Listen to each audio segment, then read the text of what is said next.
acompanhando a ministração do irmão e fui muito edificado por sua ministração. Pastor, vamos direto aqui ao assunto. Vamos. Esta live ela surgiu no momento pertinente em que o mundo passa por uma transição. O planeta, o irmão, como conhecedor das Sagradas Escrituras, sabe que o período em que nós estamos vivendo é um período de cumprimento bíblico. A palavra de Deus está se cumprindo neste momento. Apesar de que tudo que está acontecendo tem também o dedo do homem. O homem ele está inserido, influenciando, né, e sendo um participante direto de algumas coisas funestas que estão acontecendo no planeta neste momento. Eu creio assim. Na visão do senhor, nesta primeira pergunta que eu lhe faço, a primeira pergunta é a mais difícil, mas é a chave que vai abrir a entrevista. Diante de todo o cenário que o senhor contempla neste momento, crise financeira, pandemia, né, as nações do mundo passando por um momento tenso concernente à vacina e crise na família, crise política, crise institucional, crise jurídica, crise familiar. Eu acho que nós estamos passando por uma ramificação de várias crises ao mesmo tempo. Como é que o senhor enxerga isto, fazendo um contraponto com a palavra de Deus, todo esse cenário? Como é que o senhor vê todo esse cenário? Bem, inicialmente seria interessante a gente definir o que significa últimos dias. Quando o apóstolo Pedro, no dia de Pentecostes, após o derramamento do Espírito sobre a igreja primitiva, ele assumiu a palavra, pregou um dos grandes sermões da história, inclusive resultando em quase 3.000 almas salvas. E uma das coisas que ele diz, ele se expressa dessa forma, dizendo que o derramamento do Espírito Santo era resultado de, naquele momento, estarmos entrando nos últimos dias. Ele se reporta à profecia de Joel e ele inicia dizendo: e há de ser que nos últimos dias, diz Deus, derramarei do meu Espírito sobre toda a carne. Então, sob a perspectiva bíblica, sob a perspectiva profética, inclusive do Antigo Testamento, sob a perspectiva da inauguração da igreja no dia de Pentecostes, desde então nós estamos vivendo os últimos dias. Esses são os últimos dias da história, e se a gente for buscar ao longo do tempo, nós veremos aí vários sinais, várias manifestações na área, digamos, das tragédias, das pestes, terremotos, não é? Só que num processo, se eu posso usar o termo, num processo de afunilamento. Ou seja, quanto mais tempo passamos, mais estes últimos dias se evidenciam, digamos, na última curva da estrada. Não é? Seria uma expressão adequada. Na última curva da estrada. E é exatamente o quadro que a gente vive hoje. Uma sociedade caótica, fragmentada, uma sociedade onde os valores já se perderam ao longo do tempo, onde cada um estabelece a sua própria verdade. É um tempo muito parecido com o tempo de Juízes, não é? Cada um fazia o que bem lhe parecia aos seus olhos. É aquilo que um filósofo chama de sociedade líquida, ou seja, o pensamento não se cristaliza, né? O pensamento não se consolida. As coisas vão numa velocidade tão grande, de tal maneira que você não é capaz de estabelecer fundamentos sólidos. Não é? Essa é uma das características dessa época. E, entre outras coisas, claro, entra os sinais sobrenaturais, não é? Como a Bíblia diz, terremotos, pestes, doenças, enfermidades. Você não tem hoje como controlar, humanamente falando, essa Uhum. questão do vírus. Não é? Agora há pouco, ontem eu li que há um surto do ebola num dos países Da África. africanos, na África, e eles estão contendo o surto por lá, mas o ebola é um vírus muito mais letal do que o próprio coronavírus, né? Então, esse é um quadro que serve de alerta para a igreja, né? Alerta no sentido de que o tempo está chegando, alerta no sentido de que ela precisa despertar para cumprir a missão, não é? Cumprir a sua tarefa, e alerta para aqueles que estão dormindo, negligentes. Infelizmente, ainda com todos esses eventos, há muitos que simplesmente dão de ombros e põem isso na conta Uhum.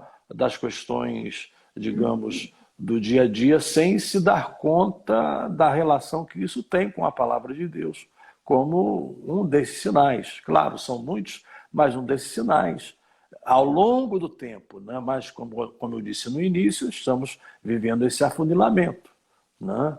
Então, a gente precisa estar despertados, precisamos estar despertados para entender o que Deus está falando com a igreja, o que Deus está falando conosco, o que Deus está falando com o mundo e cumprir o nosso papel como corpo de Cristo na Terra. Tudo bem, pastor. Eu acredito também que a Igreja de Cristo, ela, ela foi afetada com a pandemia. Eu Sim, acho que não há a dúvida. igreja ela é uma antes da pandemia e é outra depois da pandemia. Em vários aspectos. No Não aspecto há dúvida. econômico, né, eu tenho tido contato com muitos pastores, presidentes de ministérios, e eles me relatam a dificuldade de retomar as atividades. Nós estamos diante de uma possível segunda onda, né? Já começa a fechar a Europa novamente. Nós não sabemos o que vai suceder de forma futurística. Provavelmente nós estaremos, eu oro a Deus para que isto não aconteça, mas provavelmente, possivelmente, virá uma segunda onda, uma terceira onda, uma quarta onda, e isto vai ficar incontrolável. A Igreja de Cristo, ela tem um papel muito importante neste momento de caos. Né? O planeta está entrando em um colapso. O senhor entende, pastor Jeremias Couto, o senhor é um homem muito culto, um homem muito entendido, um leitor fiel da palavra de Deus. O senhor, como é que o senhor vê a igreja neste interregno de tempo? O senhor acha que a igreja ela vai conseguir resistir ao avanço desta crise, sem falar de uma crise que começa a se levantar?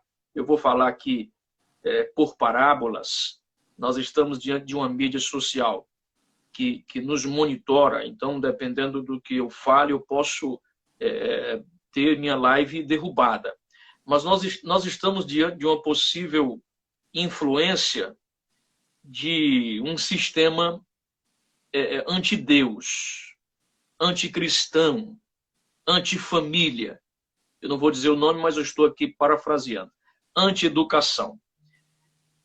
Nós temos recursos, tanto na questão do conhecimento bíblico, na questão da estrutura econômica, na questão da estrutura espiritual e emocional, como igreja, como igreja. O senhor acha que nós temos condições de vencer este percalço que o mundo está passando, como a igreja primitiva venceu? Ou o senhor acha que a igreja ela tem deixado muito a desejar e precisa ainda passar por um tratamento do Todo-Poderoso? Como é que o senhor vê, pastor? Primeiro, a gente precisa fazer uma distinção, né? Primeiro, Uhum. quando falamos da Igreja de Cristo, essa igreja ultrapassa todos os tempos, todos os percalços, todas as circunstâncias, porque senão ela não seria igreja. Uhum. A gente tem que fazer essa distinção. A igreja não pode ser detida por nenhuma ideologia, não pode ser detida por nenhum sistema político, não pode ser detida por nenhum sistema religioso, porque é a igreja de Cristo. Ele disse: eu edificarei a minha igreja. Então essa distinção precisa ficar bem clara, bem definida. Agora, quando falamos da igreja militante, quando falamos da igreja em sua expressão local, quando falamos da igreja em suas comunidades, e aí a gente pode até usar como exemplo as 7 igrejas do Apocalipse. Cada uma delas era uma expressão local. E cada uma delas tinha lá os seus problemas, tinha lá as suas dificuldades, tinha lá as suas incredulidades, as suas dúvidas, as suas rebeldias, ou a sua fé, a paciência, a sua confiança. Né? Então, sob esse ponto de vista, é que a gente tem que olhar essas questões. Né? De que modo essas igrejas estão reagindo, não é, aos efeitos da pandemia, não é? E de que modo a pandemia está afetando essas igrejas, e não só a pandemia, mas como o irmão mencionou, estamos vivendo numa época, essa época ela é definida pelos sociólogos como uma época pós-cristã. O irmão está aí na Europa, né? E há certos lugares aí da Europa em que eles dizem: não, o cristianismo foi algo que passou por aqui há muito tempo. Então eles já estão numa época pós-cristã, e que com a globalização isso chega ao mundo todo, né? Com as redes virtuais a gente também não tem como ficar aquém dessa realidade. Não é? Então é um mundo anticristão. É um mundo anticristão, com o predomínio aí hoje de algumas plataformas virtuais, né, que são anticristãs, né, elas nos toleram, usamos essas plataformas, graças a Deus até hoje eu nunca sofri nenhuma censura, né, mas sei dos riscos que eu sofro, não é, digamos, pelas convicções que eu tenho, e que eu não vou abrir mão de expressá-las, claro, com respeito, com educação, com sabedoria, né? Mas eu não vou abrir mão de expressar essas convicções. Então, a verdade, do ponto de vista bíblico, é que o mundo é anti-Deus. Né? O mundo é anti-Deus. O apóstolo João ele diz: o mundo jaz no maligno. Então, a igreja é uma espécie de contracultura. Não é? Ela é uma espécie de contracultura. Ela não navega a favor da cultura, ou não se aproveita, ou não desenvolve as suas atividades pelo impulso da cultura mundana. A cultura da igreja é a cultura do reino. Então é óbvio que igrejas que tentam viver dessa forma, há aquelas que já, digamos, fizeram acordo, né? Há aquelas que já se aliançaram, há aquelas que eu ontem li algo que me deixou, não espantado, mas me deixou assim bastante com um sentimento de lamentação, que foi aquela atitude do Max Lucado. Max Lucado é aquele autor que a gente conhece, foi missionário do Brasil, inclusive, com obras respeitáveis, né? um dos autores mais lidos no Brasil, e ele foi convidado para pregar na Catedral Nacional de Washington, e essa catedral é uma catedral que já está aliançada com esse novo sistema, digamos assim. Então ele foi obrigado a escrever uma carta se desculpando de mensagens que ele pregou lá atrás e que, em tese, seriam mensagens agressivas, etc. e tal, que pode se discordar, mas tem que se discordar em amor e tal. Então, quando um homem desse porte, como Marx Lucado, chega a esse ponto, não é, de escrever uma carta em desculpa, é um desses sinais dessas igrejas que estão já acordadas, né? Acordadas no sentido de Se acordo, né? submetendo Se ao sistema. submetendo ao sistema. Né? E, por óbvio, aquelas que não se submeterem, por mais que elas sejam, digamos, cuidadosas, né? Saibam se expressar, por mais que elas cumpram as leis, né? Elas vão enfrentar a oposição, isso não tem dúvida.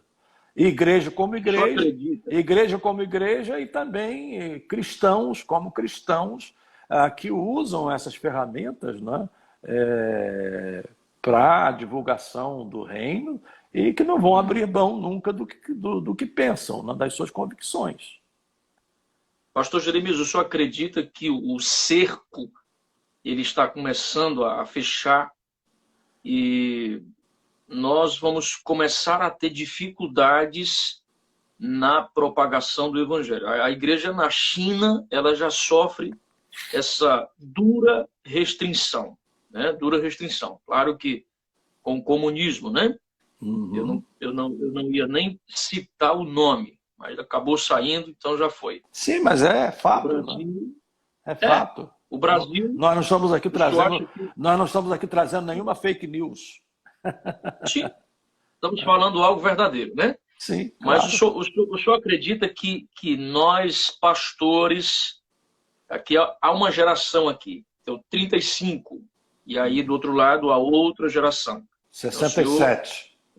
77, é um homem muito mais experimentado, muito mais preparado do que eu.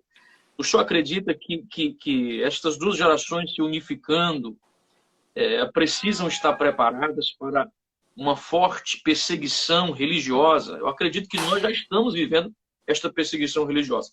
E isto, os governos podem usar a pandemia, até mesmo a pandemia, como ponto de contato para esta perseguição religiosa e como nós devemos nos preparar. Quando eu falo nós, igreja contemporânea, século XXI, terceiro milênio.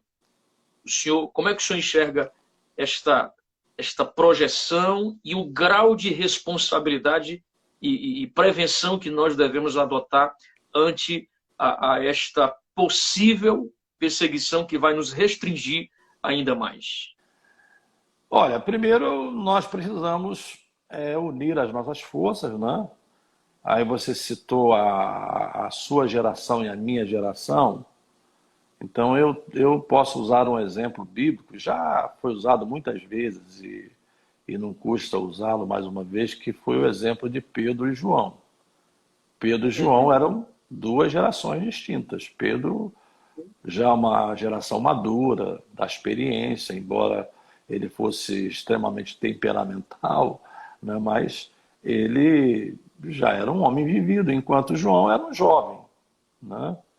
Você percebe em João, quando chega na hora de entrar no sepulcro, ele não entra, quem entra é Pedro. Ou seja, de um lado temos o vigor da juventude, de outro temos a experiência. Eu acho muito desagradável, por exemplo, eu acompanho aí nas redes, né? Muitos jovens agindo de forma agressiva, né? Alguns teólogos de internet sendo desrespeitosos com os pastores maduros, achando que eles descobriram a pólvora, não é? E se esquecendo que nós temos aí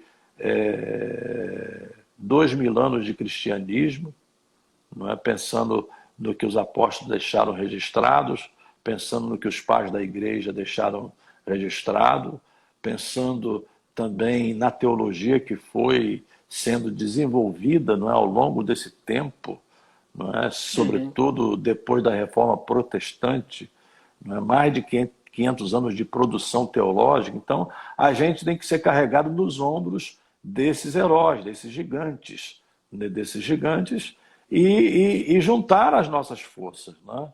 A sabedoria de um lado, a experiência do outro. Não estou dizendo que não haja pessoas idosas que sejam crianças, claro que há, né? Mas isso é exceção, isso não é regra, né? Então, juntar as nossas forças para enfrentar o momento, porque o momento é difícil, não é? A tendência é essa, né? O mundo se tornou virtual, o mundo se tornou virtual e esse mundo virtual ele está concentrado na mão de poucas pessoas, né? São as pessoas que têm o poder de decidir, né? Elas são as pessoas que podem, de repente, te censurar ou censurar o seu discurso, como vem acontecendo, né? É... É Então, um controle total, né? sim, É o um controle controle absoluto. total, estamos sendo monitorados, né? Mas aí entra um outro ponto. Nós temos de aproveitar as redes ao máximo possível, né? Uhum. E nesse período de pandemia, muitas igrejas fizeram isso, né? Fizeram isso, elas transferiram seus cultos para o sistema online, porque não podiam ter os cultos físicos, né? A presença por um tempo, inclusive em Teresópolis, a gente passou por isso, né?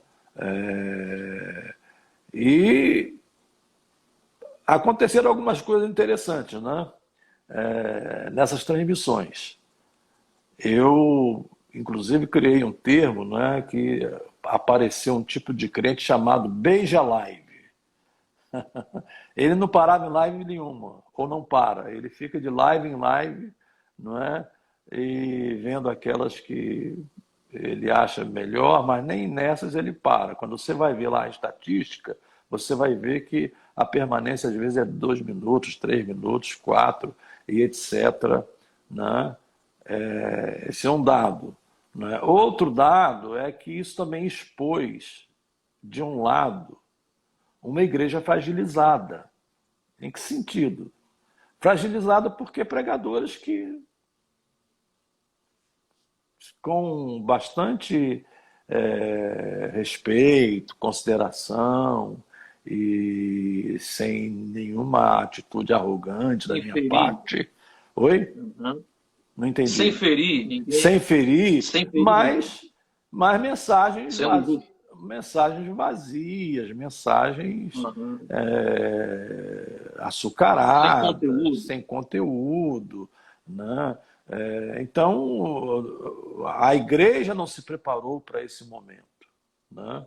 A igreja não se preparou para o mundo virtual, ela está se preparando agora, ela foi pega no contrapé, né? E aí É de surpresa. foi pega de surpresa e agora está se preparando e tentando fazer uso das ferramentas, né? Mas naquele momento eu me lembro que eu comecei algumas lives, né? Até para ajudar, né?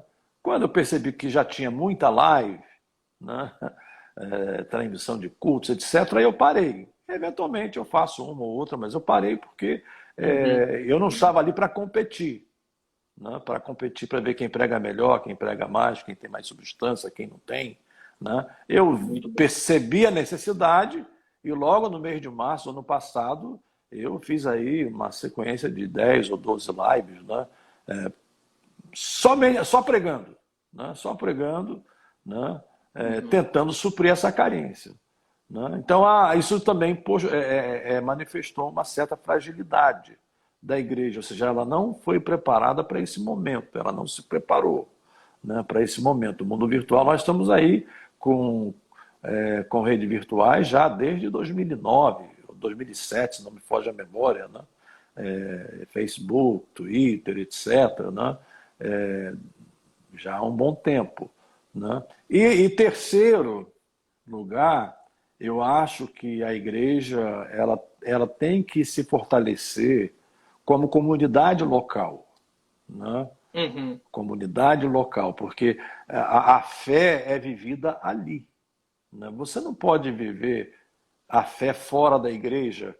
Algumas pessoas dizem, eu sou igreja. Não existe a igreja do eu sozinho, né? Igreja é uma comunidade, Né? Igreja é uma comunidade, isso é muito claro lá em Atos dos Apóstolos, não é? Lá diz que a igreja se reunia no templo e nas casas.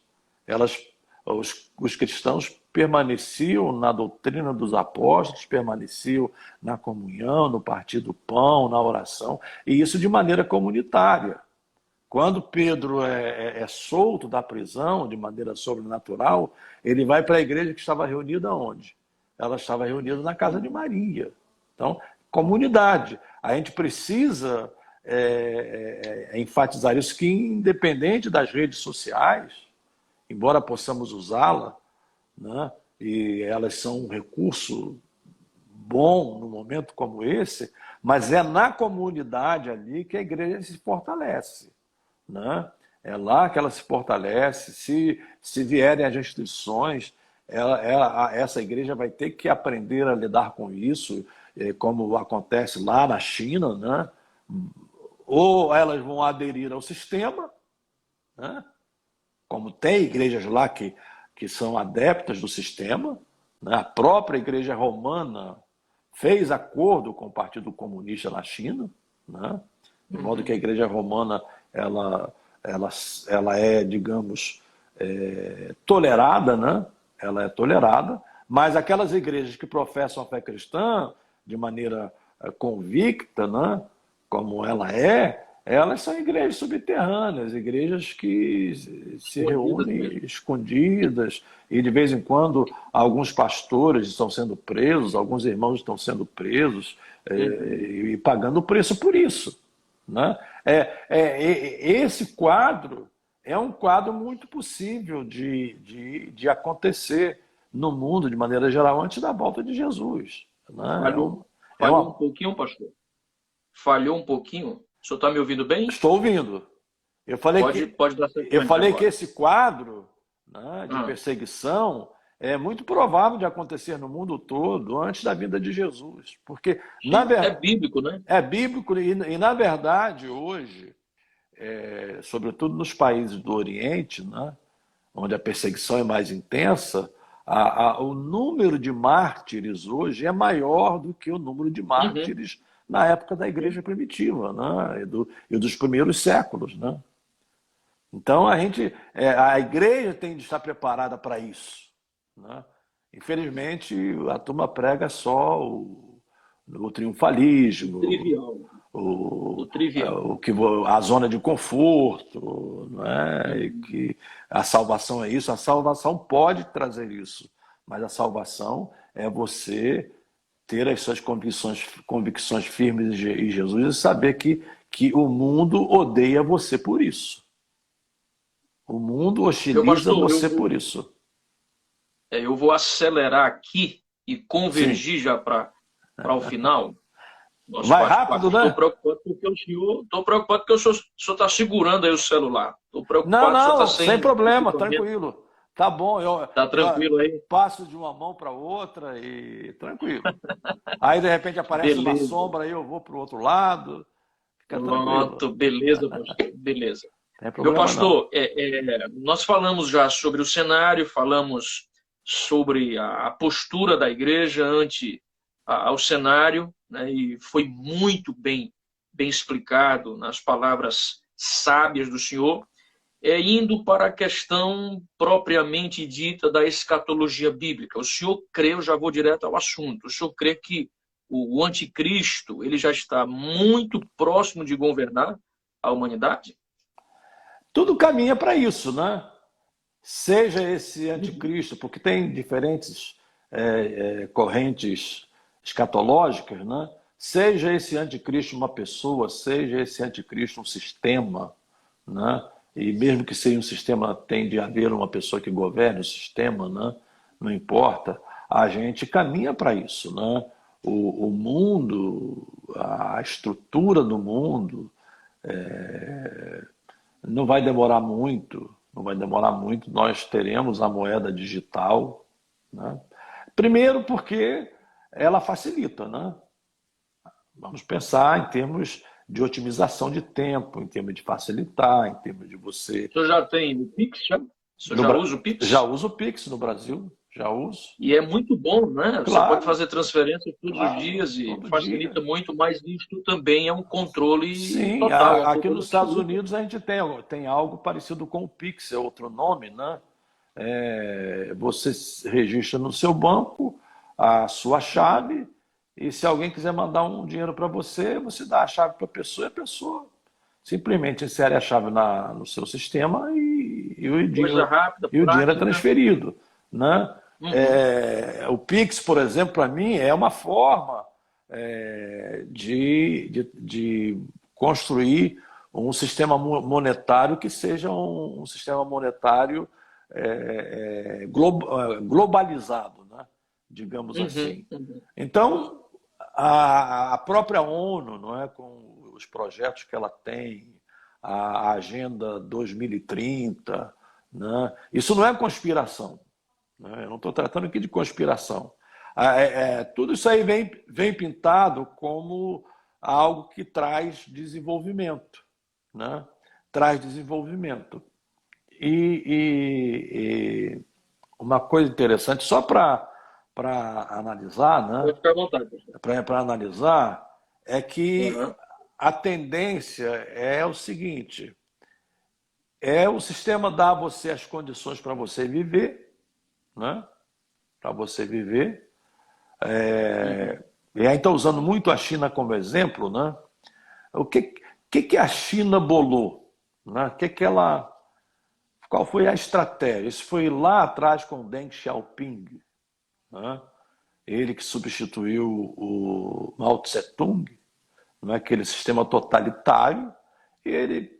A estratégia que ele bolou foi essa: vamos usar o capitalismo, né? Uhum. Vamos adotar o capitalismo, mas não o capitalismo fundado na democracia. Nós vamos juntar o capitalismo com o nosso sistema totalitário, não é?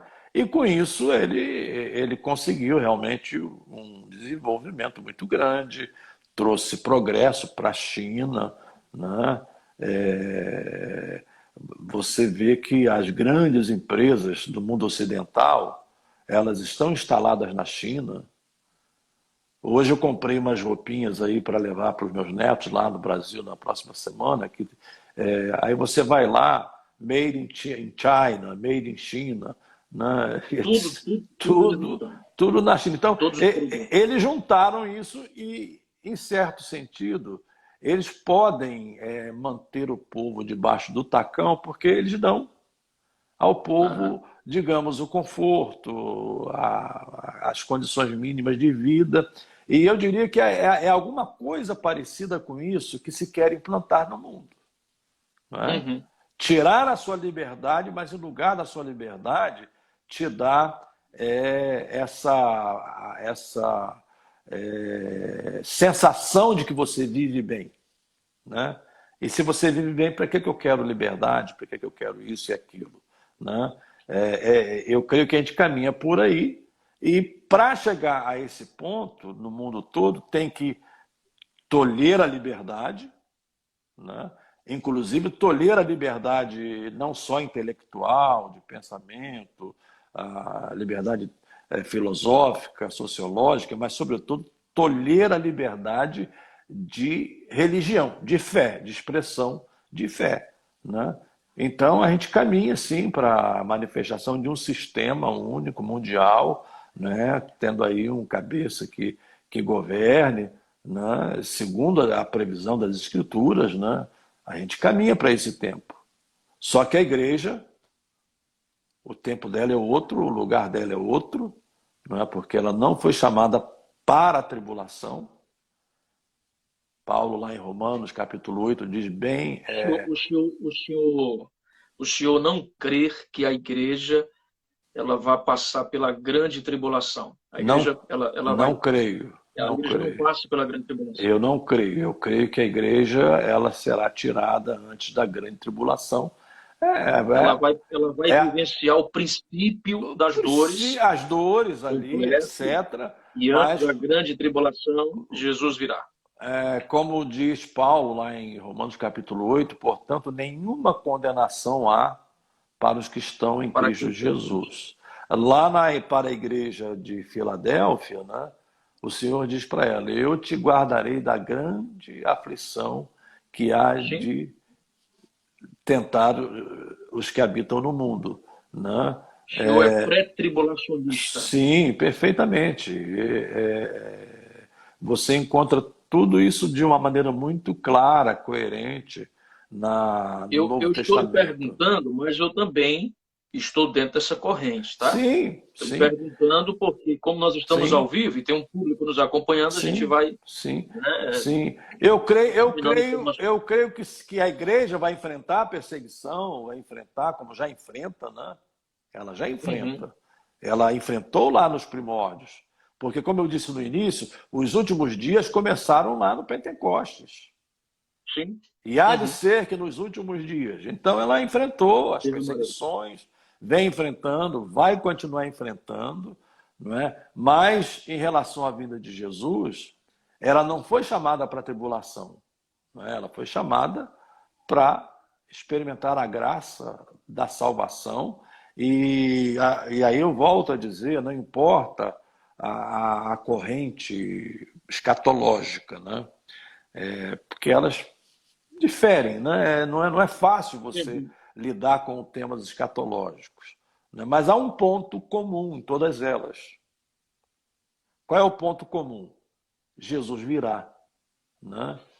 Claro que uma crê de uma forma, a outra crê de outra, etc. Mas o ponto comum é esse: Jesus virá.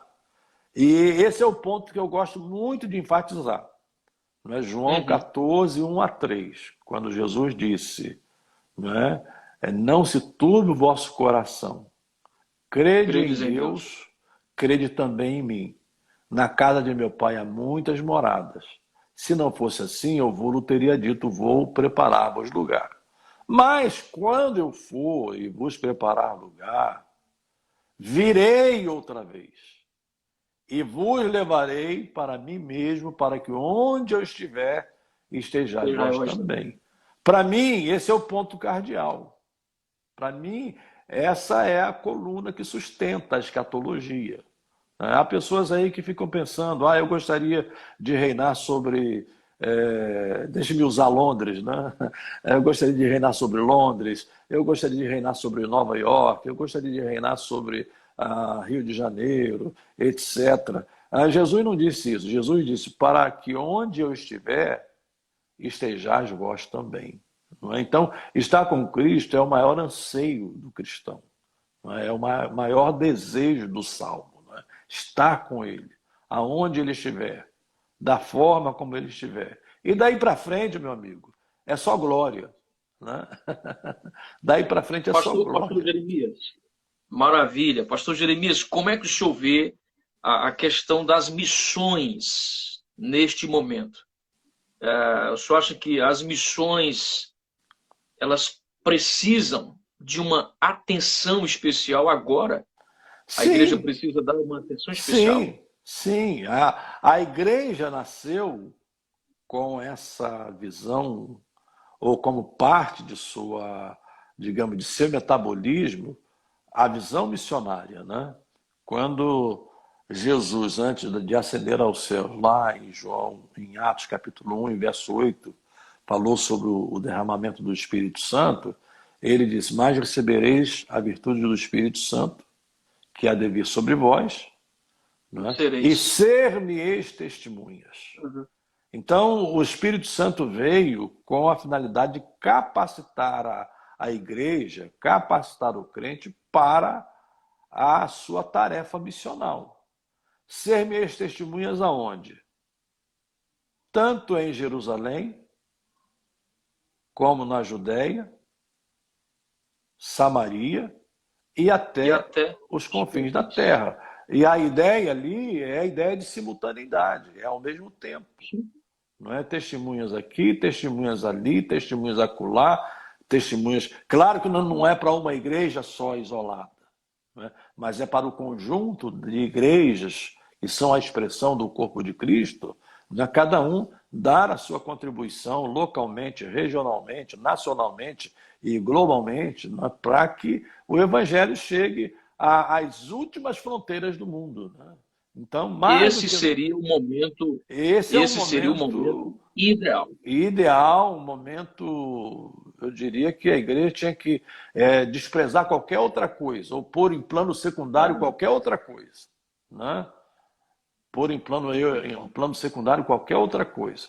Claro, ela tem responsabilidades sociais, ela precisa ter locais para se reunir, para reunir o povo, né? Mas eu me lembro de Oswald Smith, né? Que foi uhum, pastor da Igreja do Povo em Toronto, no Canadá, né? sim. E hoje os livros dele estão esgotados, infelizmente, né? Mas foram livros que marcaram a minha época de juventude, né? Ele tinha uma visão missionária fabulosa, gigantesca, né? E todas as vezes quando faltavam recursos para a construção do templo, né? Uhum. Qual é a decisão que ele tomava com a igreja? Enviar mais um missionário, né? Era a estratégia dele.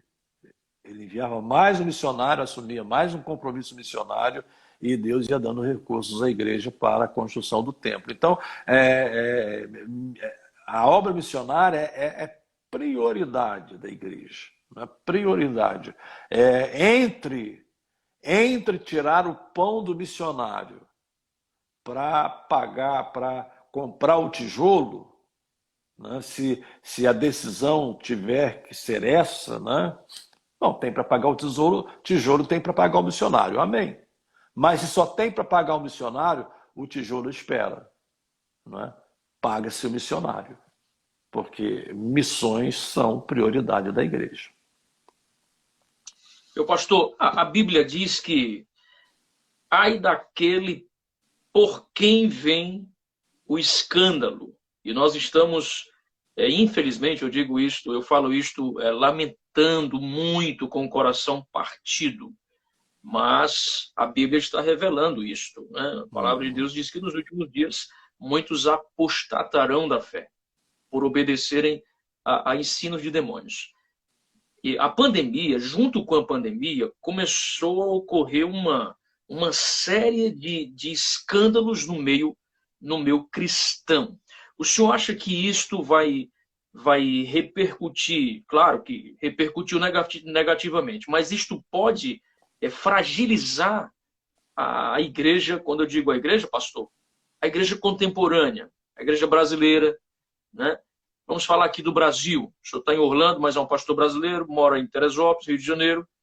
Então, o senhor acha que estes escândalos eles contribuíram para fragilizar mais ainda a igreja, fazendo a igreja perder forças para tentar vencer este sistema opressor, nesse sistema maligno? Como é que o senhor vê a questão dos escândalos neste momento? É até polêmico o assunto, mas se o senhor quiser falar de forma sintetizada, o senhor pode ficar à vontade.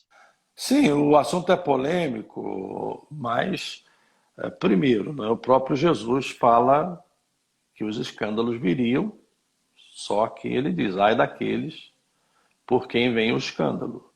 Não é? Então, escândalos não são, digamos, surpresas nesse sentido. A gente fica, digamos, com o coração contristado, não é? A gente fica com a alma até certo ponto abatida, não é? Porque às vezes a gente põe a nossa fé mais nas pessoas do que em Cristo, né? Esse é um erro que a gente comete, né? É verdade.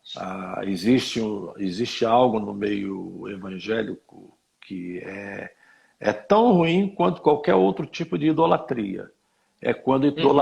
É quando idolatramos os homens, né? Antropocentrismo. Antropocentrismo. Então colocamos a nossa fé no homem e com Aham. isso a gente até contribui para que ele se envaideça, para que ele se ensoberbeça, para que ele ache que as coisas acontecem por causa dele, sem a presença dele as coisas não acontecem, né?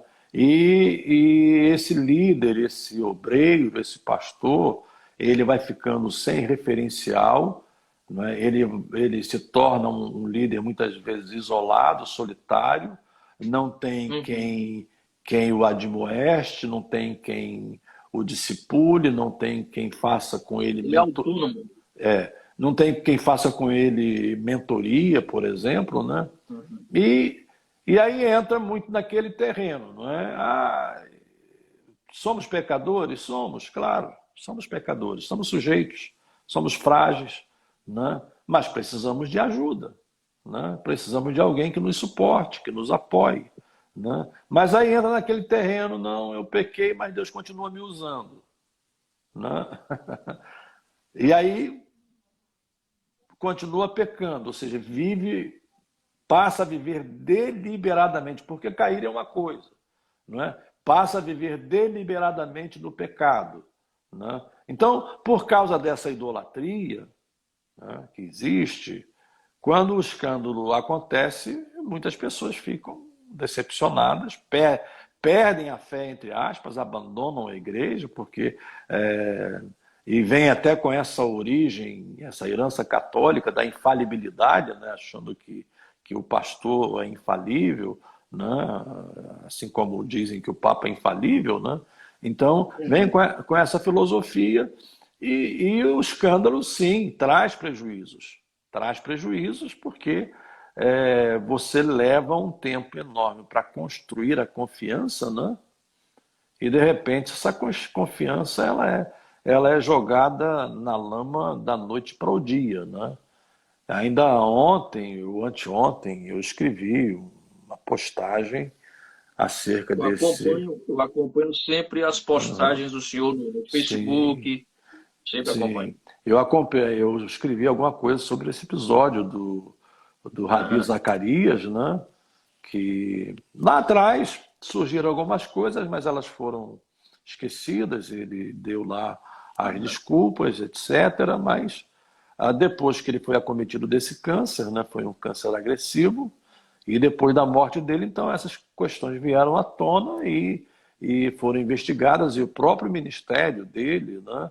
Que é presidido pela filha, o RZM, né, presidido pela filha, deu uma declaração dizendo que lamentavam e sentiam profundamente a decepção que causou a muitas pessoas, etc. Né? Então eu escrevi dizendo que nós precisamos olhar para nós. Né? Nós não somos deuses, nós não somos é, infalíveis, nós somos sujeitos ao pecado, nós não podemos viver de uma forma solitária, né? Longe do povo, longe das pessoas. Né? Nós não podemos nos dar ao luxo de achar que nunca o pecado vai nos destruir, de forma alguma. Uhum. Ao contrário, né? Ao Uhum. contrário, quando você está em evidência e quando você está diante dos holofotes, quando você está diante do palco, né? A possibilidade de você sofrer maiores assédios é maior do que Sim. quando você está lá atrás. Né? Você está exposto, né? Você está exposto.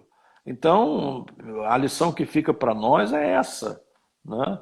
É a gente tomar medidas, né? De precaução. Eu tenho trabalhado com a Associação Billy Graham, né? E no Rio, coordeno lá um projeto da Samaritan's Purse, e Billy Graham foi um homem conhecido pela sua integridade, né? Pela sua integridade. É um dos ministérios ainda íntegros aqui na América, mais respeitados, né, tanto a Associação Billy Graham quanto a Samaritan's Purse, pela forma como ela lida com as finanças, pela transparência, pelos balanços que são publicados, né? E também nessa parte moral, né, digamos assim, lá atrás, quando o Billy Graham começou a desenvolver o ministério, né, e ele começou a perceber essas fragilidades, né, então ele, juntamente com a sua equipe, ele tomou uma série de medidas. Né? Primeiro, não estar sozinho com uma mulher, né? Uhum. evitar aquela coisa que de repente pode ser até uma coisa Uma normal, mas armadilha, né? pode ser normal, mas pode aparentar o Se mal. tornar uma armadilha. E uma das coisas O que aconteceu com o Jimmy Swaggart, né? uma das coisas que a equipe de Billy Graham fazia, e ainda hoje faz, o Franklin Graham, né?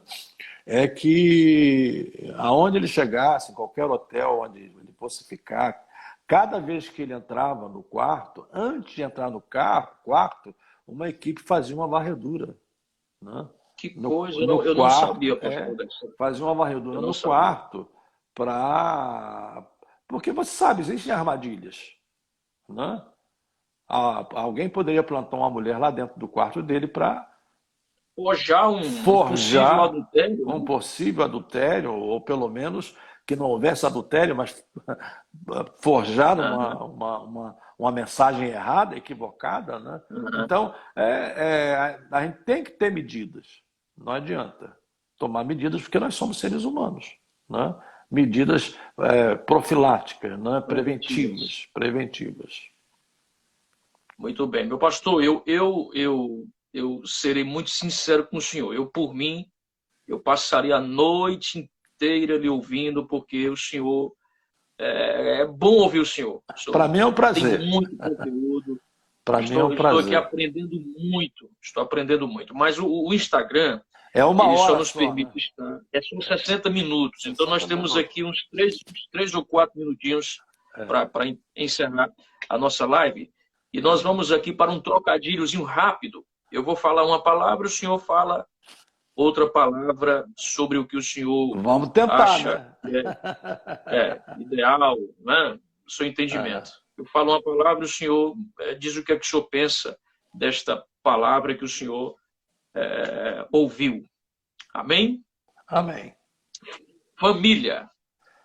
É a base do ministério, é a base da minha vida. E sou casado há 45 anos, tenho 3 filhos e 4 netos. Uau! Coisa linda, coisa linda. Agora, dia 21, domingo, completamos 45 anos de casados, eu e minha esposa, irmã Débora. Coisa linda. Coisa linda. Parabéns, pastor. Muito Parabéns. obrigado. Igreja. Igreja é a minha vida, né? Eu já nasci em lar pastoral, digamos assim, meu pai já era presbítero da igreja, então eu cresci nos Uhum. fundos da igreja local, né? Agora, não sou daquela teoria, não é? Filho de peixe, peixinho é. Não é? Eu tive a minha chamada, a minha vocação, né? E pude desenvolver, e fui uma flecha que meu pai lançou ao vento, e estou aí servindo a Deus e servindo a igreja. É a minha causa. Coisa boa. Um livro, pastor. Um Um livro. livro, rapaz, tem tantos livros, São centenas. são tantos São livros centenas. bons, né? É. Deixa-me ver aqui. Um livro aí que marcou o ministério do senhor. Então eu vou citar o primeiro livro que eu li. Pronto. Meu pai me deu de presente quando eu tinha 6 anos, eu ainda não sabia ler, né? Que é isso? Morávamos em Três Rios e ele fez o Olha aí. pedido pela Casa Publicadora na época, né? Foi bom. E o livro veio para mim no meu nome, As Catacumbas de Roma. Primeiro Sim. livro que eu li, claro, eu Já aprendi a pensou. ler e depois eu li o livro, e foi esse livro que me estimulou a continuar lendo e a ser também um escritor Maravilha. como sou hoje, né? Uhum. Catacumbas de Roma. Muito bom. Vamos finalizando aqui, pastor. Um homem. Um homem, Joaquim Martins do Sim. Couto, meu pai, Oh, coisa boa, seu herói. meu herói, pastor, foi quem me deu grandes exemplos, grandes lições Uhum. e me permitiu ser o que eu sou hoje. Uma palavra. Uma palavra: confiança, fé, Confiança. mesmo nas maiores batalhas, mesmo nos momentos mais difíceis, crer que Deus é soberano e Ele age mesmo através das contingências da vida, as mais adversas, ele age para que o seu propósito seja cumprido. Então, confiança, não fé na fé, mas confiança absoluta em Deus. O que o senhor espera do futuro, pastor? O melhor. Espero o melhor por quê? Porque tanto morrendo quanto indo ao encontro do Senhor, através da sua vinda, eu vou estar no melhor lugar que eu poderia estar. Né? Coisa boa, coisa boa. Meu pastor, eu quero agradecer ao senhor por ter aceito o nosso convite, participar desta live. Esta live ela vai ficar aqui no meu IGTV e, com o passar dos dias, muita gente vai assistir Amém. a nossa live. Amém. Envio aqui o meu abraço à sua família, sua esposa, seus Muito filhos, seus obrigado, netos. muito obrigado. E muito também obrigado. um abraço do meu querido pai, pastor Gessé Gessé Góes. Ele admira muito. Sim. E em tempo, quando tudo isto passar, vamos lhe trazer novamente aqui para participar de uma escola bíblica de obreiros conosco. Os obreiros gostaram muito do senhor. Né? Amém. Eu ouvi os comentários. Os comentários de todos concernentes ao senhor. Suas considerações finais, chefe? Eu que agradeço, meu querido pastor João Marcos, o privilégio de poder participar dessa live, né? Foi um privilégio para mim compartilhar. Eu sei que o tempo é pouco. E diga ao pastor Gessé que eu estou à disposição e eu também tenho um carinho muito grande por ele, né? Que Deus possa abençoá-lo, prosperá-lo. E a hora que Deus permitir, estamos aí prontos para dar a nossa cooperação. Tá bom? Pastor Jeremias, e um abraço para prazer. sua família também. Para sua família Deus também. abençoe. Obrigado, pastor. Muito que obrigado. o senhor precisar, pode contactar. Quando vier no Ceará, algum compromisso, algum trabalho, pode me ligar, que eu vou lhe apanhar no aeroporto e vou lhe levar para comer buchada de bode e cuscuz. Isso, meu amigo, isso é néctar. Muito obrigado. Bom, muito obrigado. Deus abençoe. Um forte abraço, meu pastor. Um abraço. Que Deus abençoe. Até a próxima. Amém. Deus abençoe.